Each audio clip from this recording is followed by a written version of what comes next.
शब्द याद कर लिया। पहले वाले विद्यार्थी ने यश शब्द याद किया, दूसरे वाले ने वी आर 3 और तीसरे वाले विद्यार्थी ने डोंट वरी शब्द याद किया। अब उन तीनों ने अंग्रेजी का एक एक शब्द याद तो कर लिया, लेकिन उसका मतलब क्या है, अर्थ क्या है, वह पता नहीं था। बेचारे गांव से निकले थे, अब वहां जाकर के एक एक शब्द सीख लिया और वापस गांव में आ गए। गांव में आकर के तीनों ने गांव वालों को परेशान करना शुरू कर दिया। गांव वालों से कहने लगे कि अरे तुम लोग तो अभी तक गांव में ही पड़े हो, तुमने बाहर का जगत तो देखा नहीं, हम लोगों को देखो, हम बंबई शहर में जाकर के पढ़ लिख करके आ गए हैं। अब गांव वाले बहुत ज्यादा परेशान हो गए। एक बार उस गांव के अंदर चोरी हो गई, डाका पड़ा, लूटमार हुई, तो गांव में पुलिस आ गई। अब जब पुलिस आई तो गांव वाले कहने लगे कि अरे हम तो अनपढ़ गंवार लोग हैं, पुलिस के सामने बोलेंगे कैसे, जब पुलिस हमसे कोई सवाल करेगी तो जवाब कैसे देंगे। तो कुछ सज्जन लोगों ने कहा कि उन तीनों विद्यार्थियों को भेज दो जो बंबई से पढ़ लिख करके आए हैं। गांव वाले उन तीनों के पास में गए और उनको ले करके पुलिस के पास में आए। पूरे गांव के बीच में त्रिमूर्ति खड़ी थी। अब जब गांव वाले उन तीनों को पकड़ करके पुलिस के पास में लाए तो पुलिस को शंका हुई। पुलिस सोचने लगी कि गांव वाले इन तीनों को पकड़ करके लाए हैं तो हो सकता है कि यही चोर हो।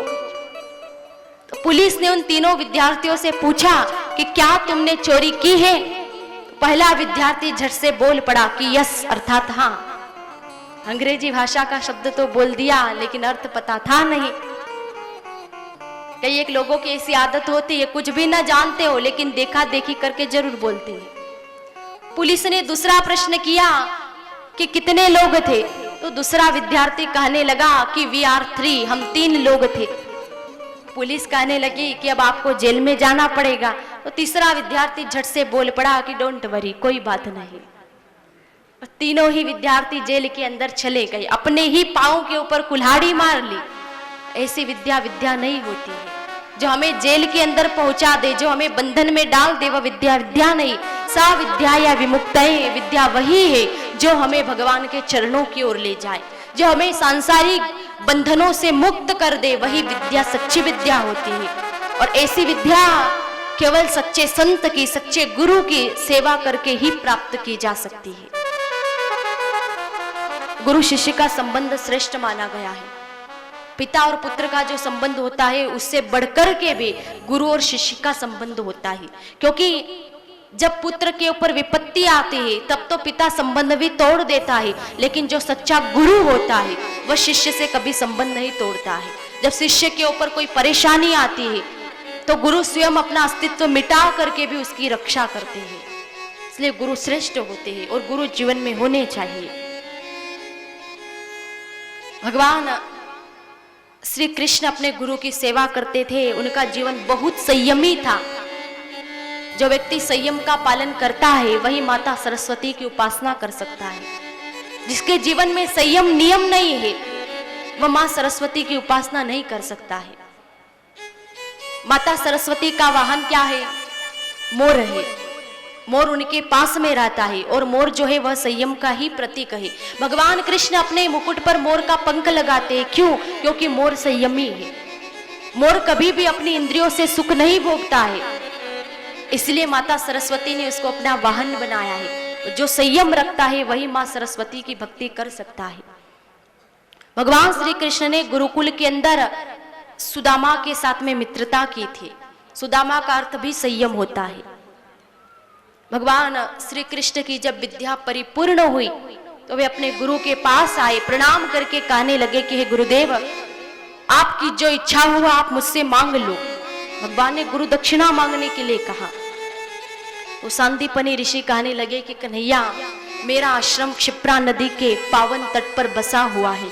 मेरे आश्रम में किसी भी बात की कोई कमी नहीं है, सब कुछ तो सब सुलभ है, फल जल की कोई कमी नहीं और दूसरी किसी वस्तु की मुझे जरूरत पड़ती ही नहीं है। भगवान श्री कृष्ण बोले कि गुरुदेव, यह सब तो ठीक है, लेकिन यदि मैंने आपको गुरु दक्षिणा नहीं दी तो मेरी विद्या सफल हो जाएगी, आपको मांगना पड़ेगा। तो भगवान कृष्ण ने आग्रह किया उस समय गुरु सांदीपनि ऋषि कहने लगे कि कन्हैया, यदि तू देना ही चाहता है तो बस एक वचन दे।